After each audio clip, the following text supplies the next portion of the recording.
excited to be here to not only talk about lead service line replacement in Illinois, but just kind of the greater impact, public health implications, and just kind of longer term work around lead service lines throughout the states. My name is Jeremy Orr.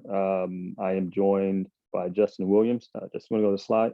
So I represent Natural Resources Defense Council, where I work as a senior attorney on our Safe Water Initiative, which is essentially our source to tap, drinking water program. Work predominantly on drinking water contamination, Safe Drinking Water Act enforcement in Illinois, throughout the region, and really around the country. And NRDC has been an organization that has worked on these issues for quite some time at the national, state, and local level. And in addition to kind of the legislative advocacy, we've also done significant litigation around this issue at the local and state level, in particular, litigated around the Flint water crisis, the Pittsburgh water crisis, and the Newark water crisis, as well as it relates to lead in drinking water. And as mentioned, I'm joined by Justin from Metropolitan Planning Council, a local planning organization where they work again on state and local policy, research and design,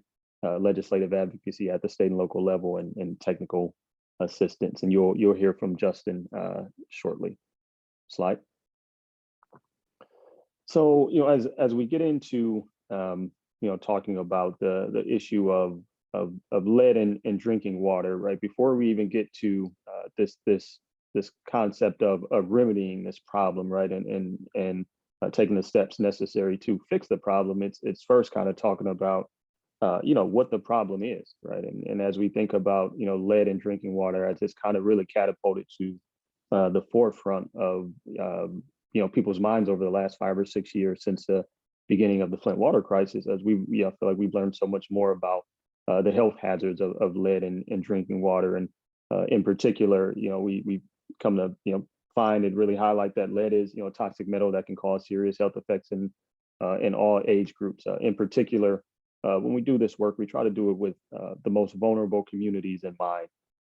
In particular, those are infants and children at early ages. One thing lead does is it impairs normal brain and nervous system development.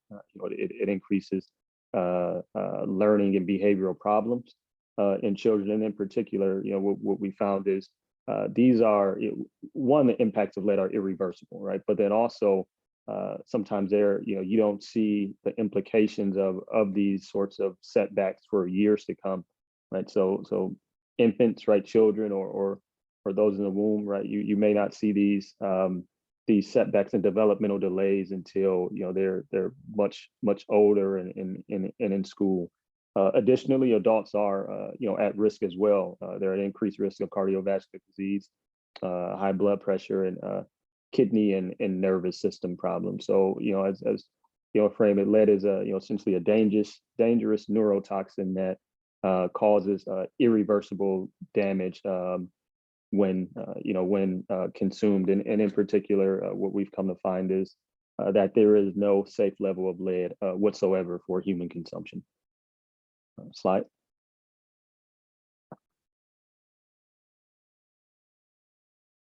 So when you think of sources of lead in drinking water, one of the big things that we mostly hear about is our lead service lines, right? The lines that run from, if you're looking at this picture, the lines that run from the water main, the public water main, into our homes, right? And it's two sides of that: the utility service line and the customer side service line. And that's where, when we see a lot of these kind of big national problems around lead in drinking water, they tend to stem from the corrosion of a lead service line that sits that runs underneath your property and runs from outside the home. However, there are plenty of other sources of lead when we think about ways of lead contamination in our home.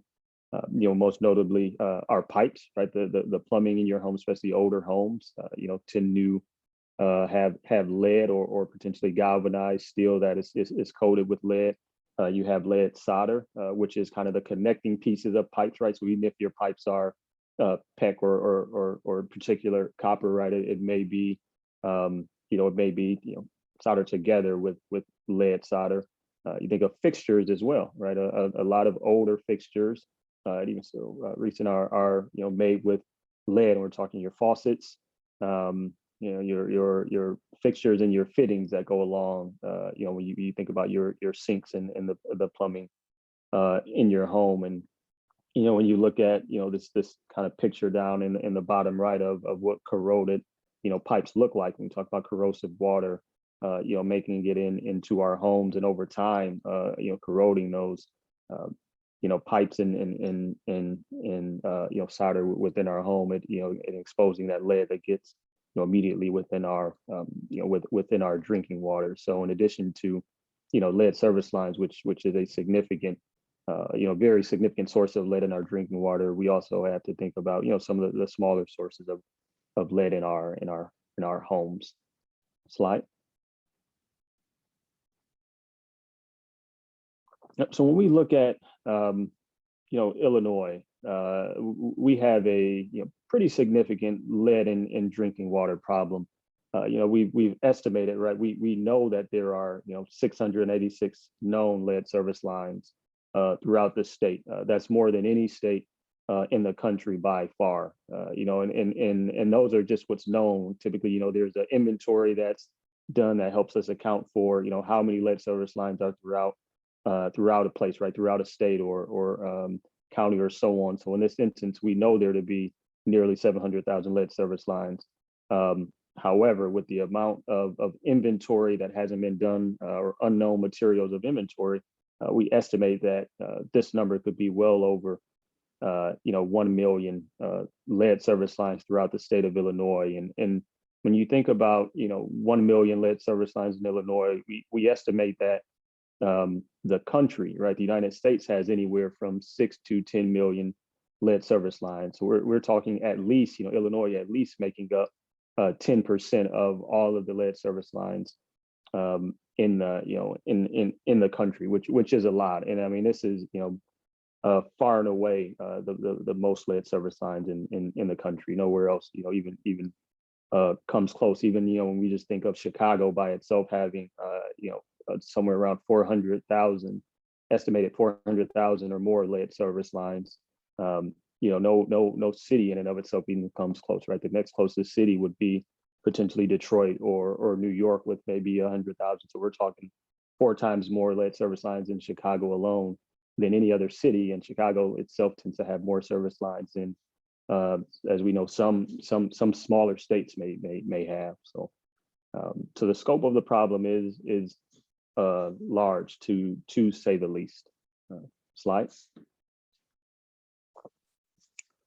And when we think about the environmental justice of lead service lines, one thing we found around the country, through a lot of my Safe Drinking Water Act work and enforcement, is that communities of color are 2 to 3 times more likely to experience Safe Drinking Water Act violations. Right, it's a report that my organization published called Water Down Justice about a little over a year ago that looked at these types of violations in communities throughout the country, right? And Illinois is indicative of that. When we look at the racial and ethnic groups in certain municipalities that have the most lead service lines, as you can see here, Black and Latinx communities are more than 2 times more likely than white residents to live in communities with lead service lines. You look at Asian and indigenous communities as well, right, being at over 40%, living where lead service lines are, versus again white counterparts living at 30% living where these lead service lines may be. And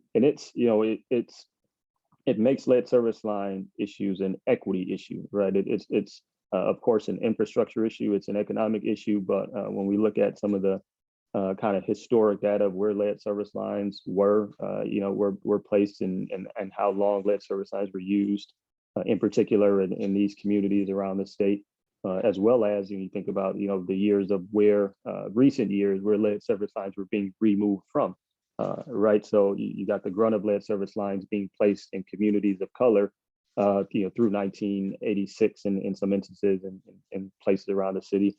But then you also have, this remediation of lead service lines predominantly taking place in wealthier white communities and not taking place in poorer communities of color, which you look at this chart and you see that disparity plain as day. And this chart represents communities that represent where 94% of the lead service lines in the state exist.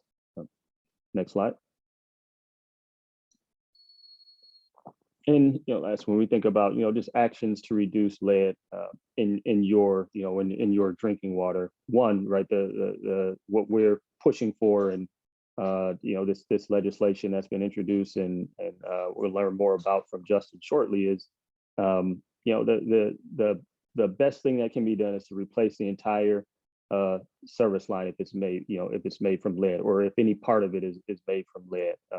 We say it's, if you're drinking water from a lead service line, it's like drinking water from a lead straw, essentially, right? Whether it's a full lead service line, whether it's a partial lead service line, or whether you have the solder being lead, or galvanized steel pipe, right? The best thing you can do is replace the lead service lines and replace lead pipes to get rid of or drastically reduce that lead in your drinking water. And then from the standpoint of steps that can be taken immediately to protect yourself and your home from lead in drinking water, if you had elevated lead levels due to the service line or piping in your home, right, is to inspect for your lead service lines, figure out if your service line's material, to figure out if it is lead, and if it is, installing an appropriate NSF 53 certified filter if needed, right, that reduces lead. And I think that's a critical point to making sure that if filters are being used, they are the proper and necessary filters needed to filter lead. I've seen instances in which people have had elevated lead levels after getting tested, and they've used filters that didn't test lead. Even as crazy as it sounds, even the city of New Jersey a couple of years ago, when their lead issue kind of first popped up, they began handing out filters to residents that didn't filter lead, right? And that was a huge waste of money, huge waste of time, and it further put people's health at risk for a significant amount of time, until it was realized that these filters actually were not filtering out lead, but filtering out other contaminants, microbial. So, and I think at this point, I will hand it over to Justin.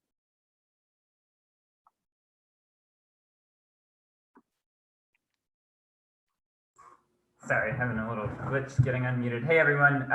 As Jeremy mentioned, I'm Justin Williams. I'm from the Metropolitan Planning Council. And thanks, Jeremy, for laying out so clearly the scope of this problem and why lead in our drinking water is such an issue, and the relationship between lead in drinking water and lead service lines.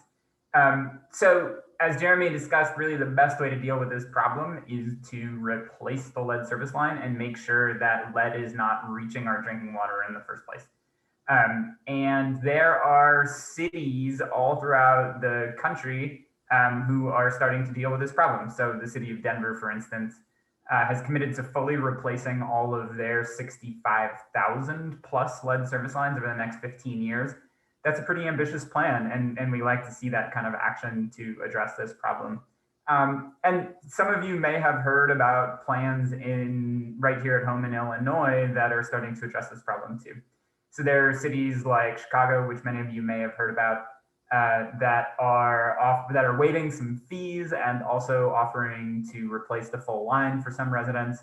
And then additionally, there are cities like Aurora and Evanston, which are providing low-income loans, basically favorable financing terms to help homeowners replace their lead service lines. So there are a lot of different approaches that municipalities, both nationally and here in the state, are taking to address this problem. And what that tells us is that with some smart action and some planning and some good policy, we can really start to tackle this issue head on. This list is not exhaustive of all of the communities in Illinois who are dealing with this problem, but it gives you some sense of the geographic, like cities all throughout the state are starting to address this problem. But the problem is that there are many communities who aren't dealing with this problem, right? And that's either because they don't have the financial and technical resources, maybe they don't know exactly where to start. And that's why we, Jeremy and I, along with Colleen and the Illinois Environmental Council and other stakeholders, are really advocating for a bill that's going to require all utilities in Illinois to replace all lead service lines throughout the state. And importantly, we want to make sure that it can get done equitably and feasibly, right? Because if we pass a mandate that doesn't make sure that low-income residents and who are disproportionately affected by this problem aren't getting the resources they need, then we haven't done what we need to do. Right. So, I'm just going to talk about a few of the major components of the bill, and we're happy to answer more questions about this in the Q&A. So some of the equity components of this bill, as you can see in this left-hand column of this table here, is that it requires full replacement in all households, right, regardless of the homeowner ability to pay, right? So it requires replacement of all lead service lines in every water utility in the state. It also establishes a grant program to help keep costs low in low-income communities. So if you are in a community that is predominantly has a low-income ratepayer base, for instance, you want to make sure that there are resources flowing into that community to offset some of that cost, so the utility isn't raising rates wildly in order to pay for lead service line replacement. It also offers some low-income protections and prioritizes vulnerable populations like those at daycares, right? So every utility has to establish a lead service line replacement plan, and that plan has to identify where lead service lines are and whether they're serving high risk populations like infants and daycare centers. And then finally ensures that there are job benefits. There are contracting requirements for hiring BIPOC Illinoisans in the bill, and are going to make sure that, as we showed in that earlier table, that the folks who are most exposed to this risk are benefiting from some of the economic and infrastructure components of this bill. So that's just a handful of some of the equity provisions of this bill. And then there are also a variety of things in this bill that are designed to make it possible for communities to really get this work done. And again, this grant program is part of that, right? So we know that there are utilities who aren't going to have the resources to really get to work on this. And the grant program will establish a source for funding to ensure that resources can go to those communities so that they have the staff they need in order to do the plans and the inventories and other components of the bill. It also establishes some realistic timelines and plans to go out and find the lead service line and to replace it. And there's flexibility built in, recognizing that not every community's needs are going to be exactly the same. So those communities can work with the Illinois Environmental Protection Agency to make sure that they're getting the work done and protecting public health. And then finally, there's provisions in the bill for providing technical support to utilities and also to the Illinois Environmental Protection Agency, which I think some folks on this call may know is really, is understaffed and needs staff to oversee this program effectively. So that's just a handful of the provisions of the bill. And again, we can have a much longer discussion about this after, but I just wanted to give you sort of the big scope and what we're all trying to achieve with this bill. And I just want to stress, I think one of the things that we need to focus on with this bill is that, sometimes people talk about the costs of this. Oh, it's going to cost a lot of money, and how can we afford to do this? And one thing I like to bring up is that we're already paying costs for lead service lines that we don't often think about. And we can't afford to keep paying the costs that we're already paying for lead service lines. For example, the Environmental Defense Fund estimates that for every lead service line that we replace, we as a society can save approximately $22,000 in costs related to early cardiovascular disease deaths, right? So exposure to lead in drinking water leads to cardiovascular disease, which can lead to early death. If you multiply that savings, that $22,000 per line savings, by Illinois' 686,000 or so known lead service lines, we're talking about potentially $15 billion in savings. That doesn't even touch costs related to other forms of organ failure and increased education spending and all of the other forms of costs that we're already paying. Let me give you another example of the kind of costs we're paying, right? So we pay costs when there's a lead in drinking water crisis in a place like Flint, right? So in Flint, the state of Michigan has spent over $30 million on legal fees dealing with the fallout of the lead in drinking water crisis in Flint, and $22,000 per day on bottled water to give to residents to make sure that they have safe drinking water to drink. That doesn't even account for the totally destroyed trust and destruction of people's lives that comes out of a drinking water crisis like this, right? So I think that it's really important to remember that, there are costs we're already paying. And then there are also some economic benefits like the 225,000 jobs that will potentially be created and $23 billion in additional economic output.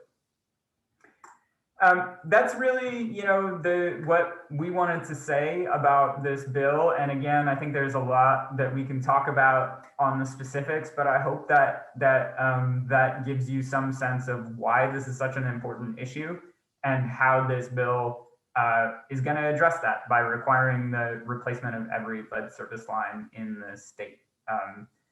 And with that, I'll turn it back to Colleen to open it up for Q&A, I suppose. Thanks, Justin, and thank you, Jeremy. I think that was hopefully a really helpful overview of just obviously the problem that exists with lead poisoning in general, the problem here in Illinois, and how urgent it is that we take action, and then what this bill is trying to accomplish. I see some questions in the chat, a couple that are about the cost. And I think especially for Lobby Day, right, that will be asked, how are we going to pay for this? What is the cost? I'll pitch it over to Justin to talk a little bit about that as well. I saw Joseph mention the cost of not doing this is higher. I think that is a great way to emphasize with legislators. Inaction is already costing us cumulatively as citizens of Illinois. And beyond that, by working on a plan and starting now to think through how efficiently we are going to replace these lead service lines can save us money on this in the long term.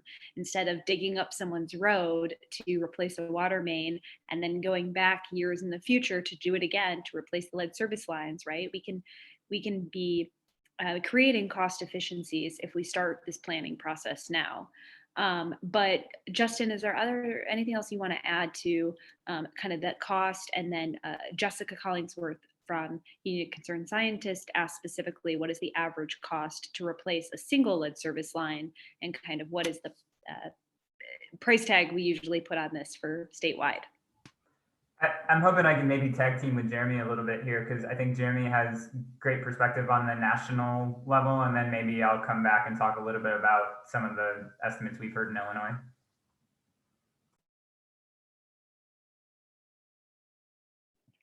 Yeah, sure thing. So thinking about, the national level, we've seen, federally this American Jobs Plan come out a week or so ago, and we've seen, federal legislation moving to fund lead service line. The number that we've seen cost-wise, to replace all the lead service lines in the country, if we're saying tops, 10 million, you need 45 billion to replace it. And that's the EPA's estimate of about $4,500 per lead service line at the national level. So typically when I've, looked around the country, that number seems to be pretty accurate when we've seen, lead service line replacement take place in other cities and states around the country. It's been anywhere from $3,500 to $7,500, kind of on the higher end. And I think Justin can speak to specifically kind of what the numbers are looking like in Illinois. Yeah, so the bottom line is we get a lot of different information from different utilities and different engineers, right? And I think Jeremy's number of $4,500 per line is certainly something that seems feasible. And I've seen successful contracts bid at approximately that replacement cost for communities in Illinois. Meanwhile, the city of Chicago estimates that it's going to cost upwards of $20,000 a line to replace in the city of Chicago. It's not clear what's driving up those costs in the city of Chicago. Some of that appears to be owing to permitting fees and other fees that the city is capable of waiving and is committed to waiving. But I think that it's a good question, and the bottom line is we don't really know until we start doing the work in earnest, because we're going to start seeing savings from efficiencies of scale. We're going to start seeing communities innovate in how they can actually get this work done, right? It seems like there's a big range, but $4,500 per line seems pretty doable, right? Like that strikes us as a reasonable number given what we've seen nationally. Some other questions that were kind of asked as it relates to cost. One was, are there economies of scale in cost? So do you actually save money by doing an entire street at once?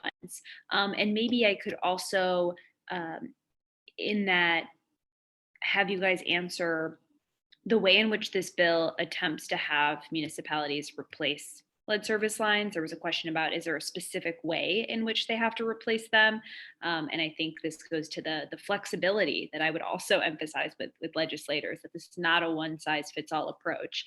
But Justin or Jeremy, do you want to answer the question about economies of scale? I think with the economies of scale, again, I think it's easy to anticipate that those economies of scale are going to be there. Again, we really need to see communities doing this work before we can be certain of what the exact cost is going to be. But, if you're going into somebody's individual, if you're replacing one service line at a time as it breaks, right, you're sending a crew out to that street to just deal with that one service line, and they're digging a trench just for that one service line. And you've got heavy equipment on site to deal with just that one service line, as opposed to having that heavy equipment on site to deal with a water main repair, maintenance upgrade, right? And then as you're doing that, you're doing every service line on that block, right? It's hard to imagine there won't be economies of scale there. We don't know precisely what those are yet. And then the other question, Colleen, was about flexibility. Oh, Jeremy, do you want to take that one? And this was I think it was a question of, are we dictating how they're replacing lead service lines, specifically in this bill, and just what in the bill, like what does replacement actually look like? And I think the answer is kind of that it's community by community, but there are specific provisions of the plan too around some considerations. Yeah, I think that's right.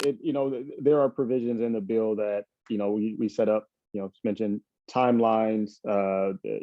We set up some prohibitions on what can and can't be done. But I think for the most part, it's going to be up to municipalities to determine what their plan looks like, right? And I think a part of that too, a big part of that consideration is when we look at these staggered timelines of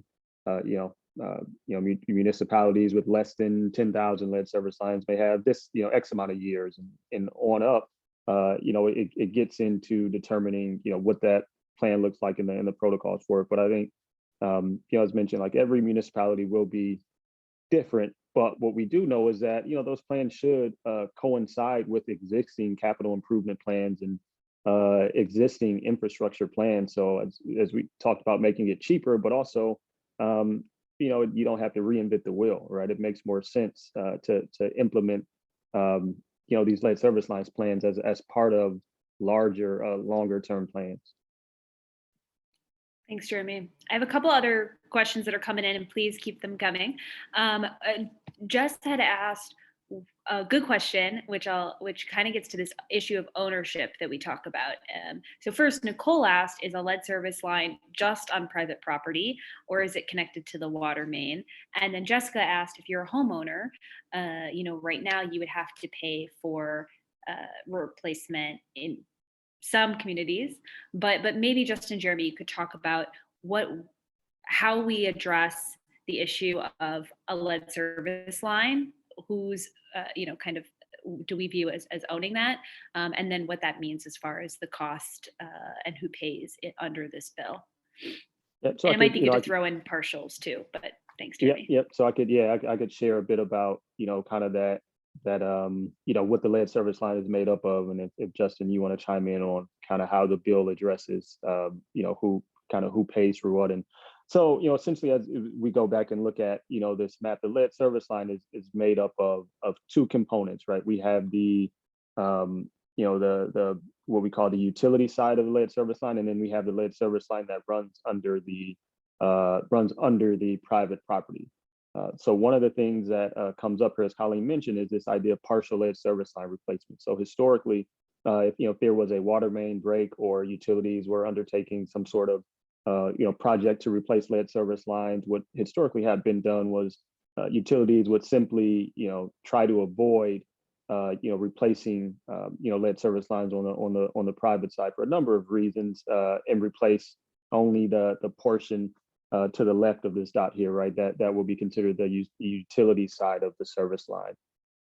What we know to be true is that the construction and shaking of the replacement of only the utility side of the lead service line, and not replacing the side that runs under private property, results in kind of a great public health risk, right? Because it shakes essentially the foundations of the lead service line that's being left in place, and heightens the level of lead in drinking water, right? So it's essentially, you're doing this construction, you're shaking loose all of the otherwise dormant lead on the private side of the line, and what we've been pushing for, and it has been recommended by EPA, and some states and cities have kind of implemented. When lead service lines are replaced, they must be replaced in full.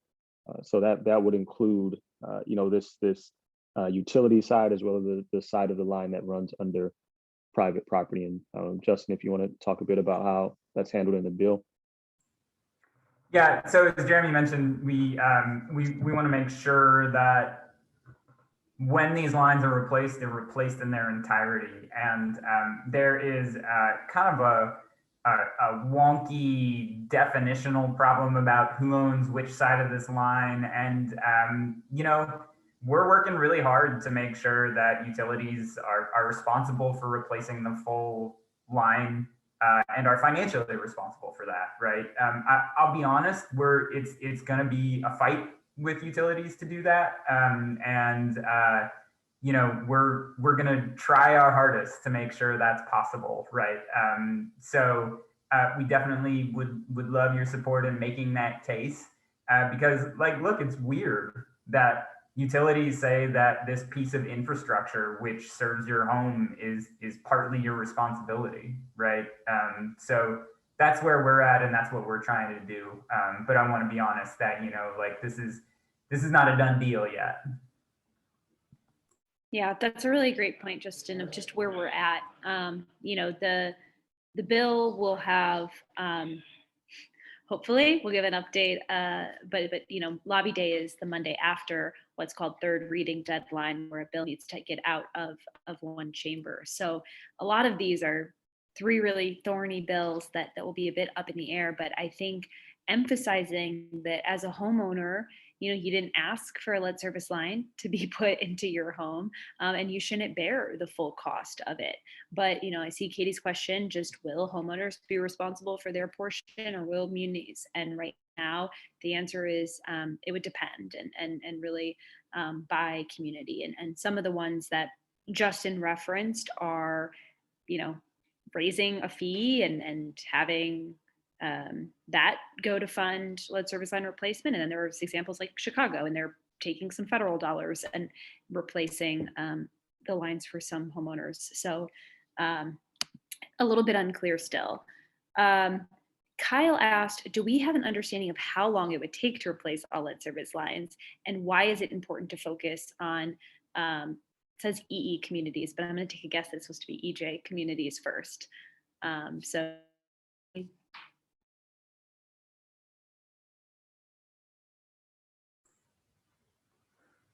I'll defer to Jeremy again on what we're seeing nationally. And I'll just say quickly in the bill, the way we deal with this question is we have it vary by the amount of lead service lines in a particular community. So if your community has fewer than 250 lead service lines in your community, you've got 5 years to replace them, right?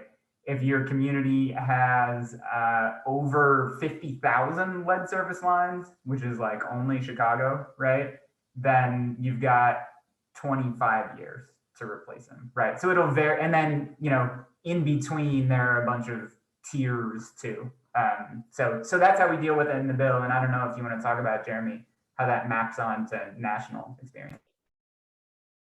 Yeah, I think when we looked at one of the strongest protections for lead and copper rule and lead service line replacement as stated, it came out of Michigan a couple of years ago, where I think they were given the state had a blanket of kind of 20 years, right? Essentially around 5% per year to replace lead service lines, and that's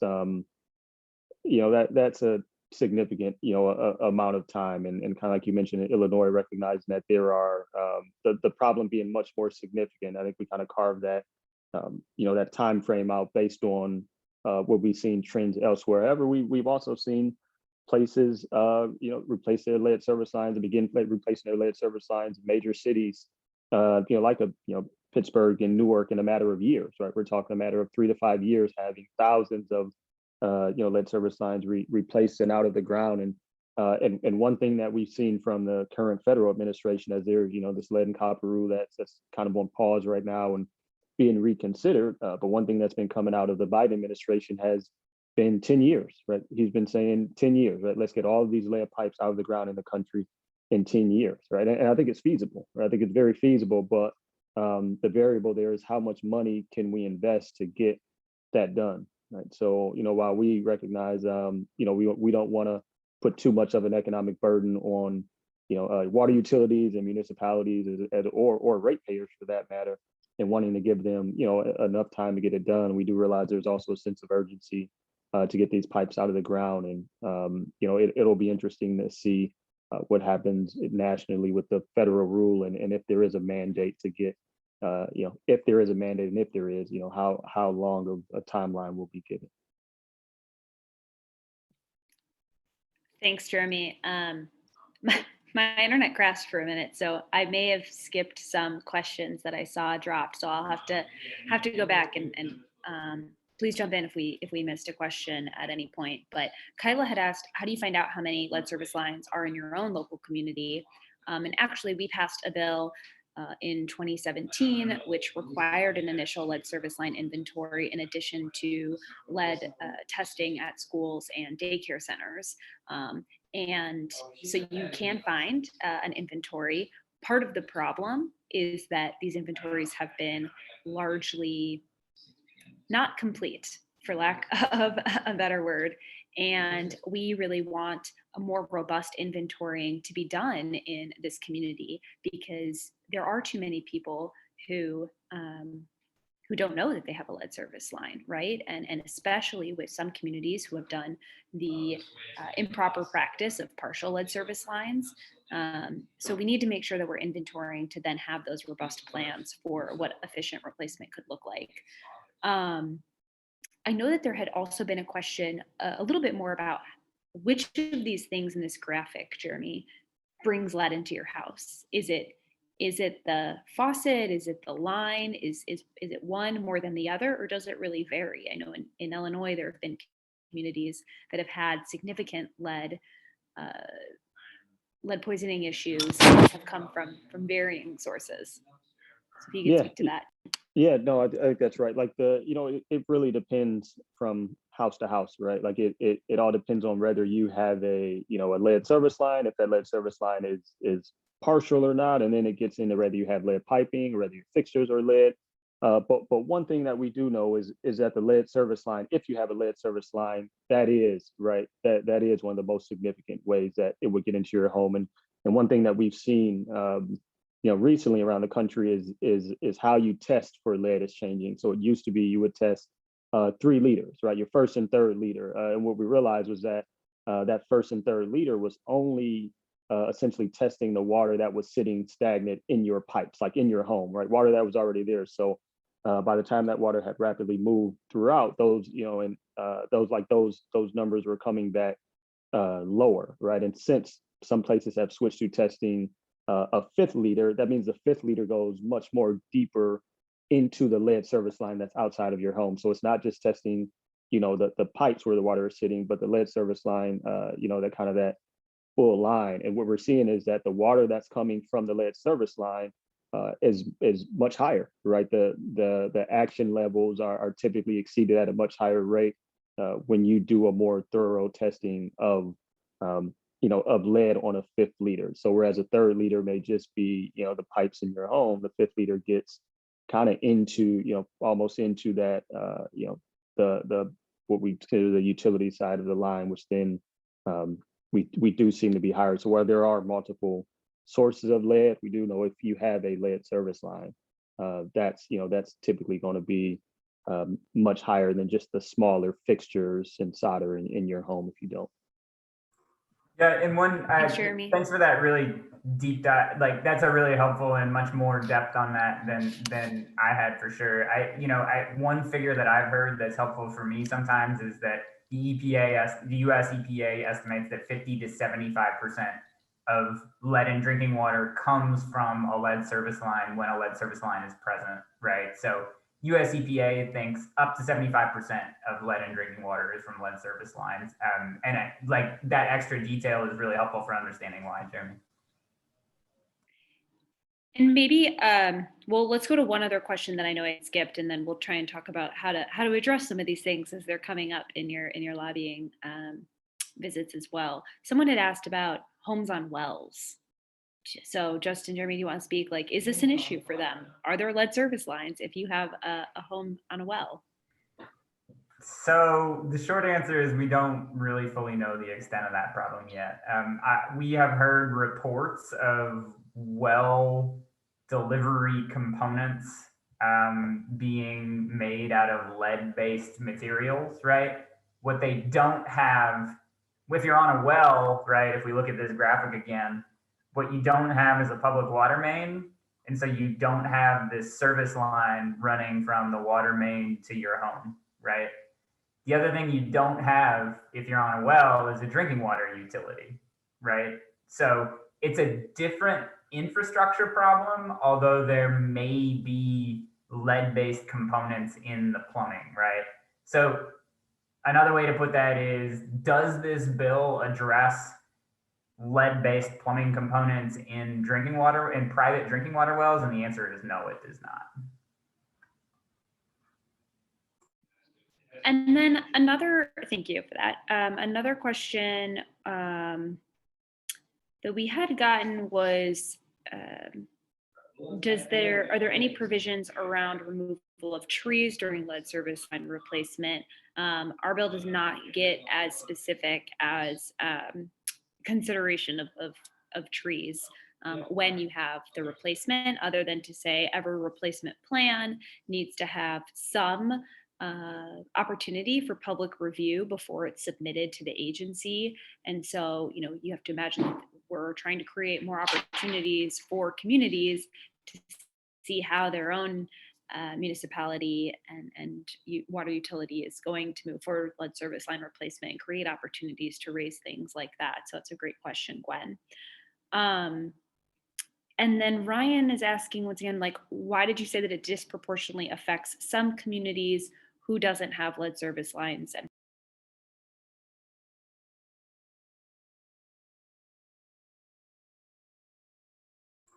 so there's sort of two ways to answer this question, right? And I'm going to show two different slides to maybe provide some context here. So here's where we know, and here's where we know lead service lines are, and also where there could be lead service lines that are presently marked as unknown, right? So if you just look at this map, the darker blue counties have a higher percentage of their service lines either made out of lead or made out of an unknown material, right? So that's one answer to this question, right? And it looks at this from the county level because that's the only way you can really make sense of this data from the statewide perspective, right? If we started to look at individual municipality, it would be totally illegible. So that's like one way to start to look at this. And what you notice is like Cook County is high on the list, Champaign County, Vermilion County, right? So that's like Danville and Champaign-Urbana area. And then if you look down in Southern Illinois, you know, some of the further south counties definitely have higher percentages of known or potential lead service lines, right? So we notice that every region of the state has lead service lines, right? From like Moline to Kankakee, from Cairo to Rockford, there are communities with lead service lines. But what we also know is that where known lead service lines are, tend to have higher proportions of Black, Latinx, Asian American, and American Indian populations, right? So, and there's a wide variety of ability to address this problem within any one of these communities, right? So we know there are certain communities who have really, frankly, and don't really have enough financial resources presently to address existing infrastructure issues. And absent some help from the state or federal government, it's going to be really hard for those communities to actually go about doing this work.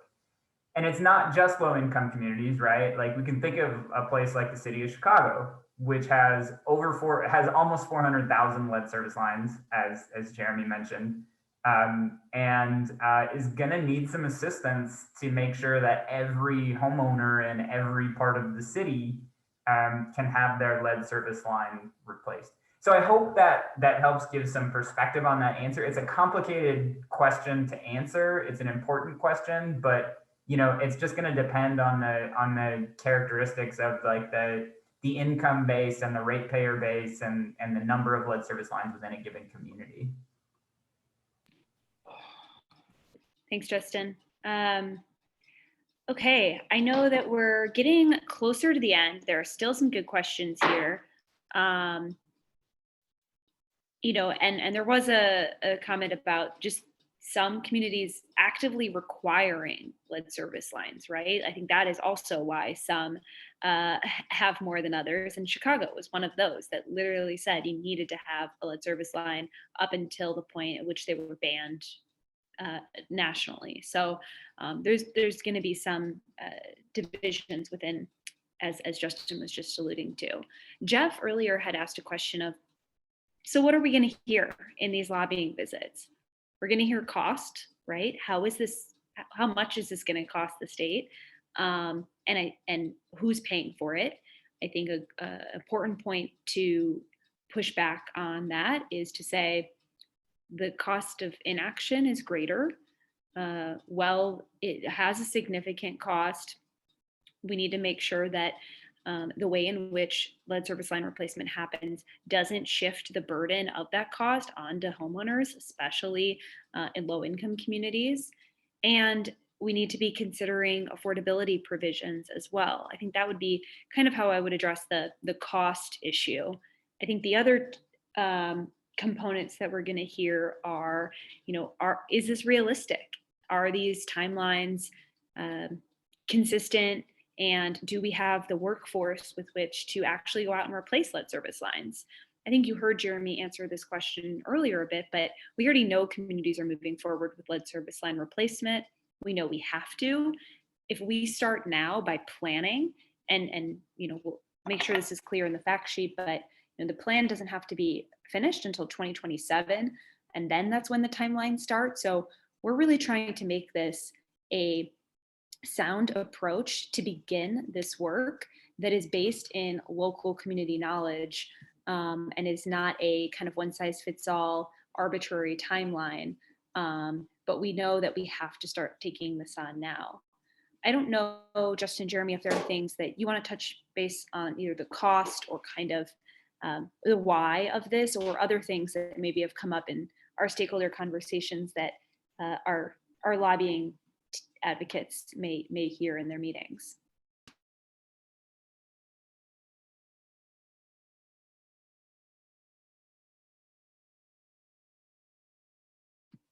Fair enough. All right. I think we have maybe sent around a fact sheet, but there will be an updated one. I think there's going to be a new number, Senate bill number.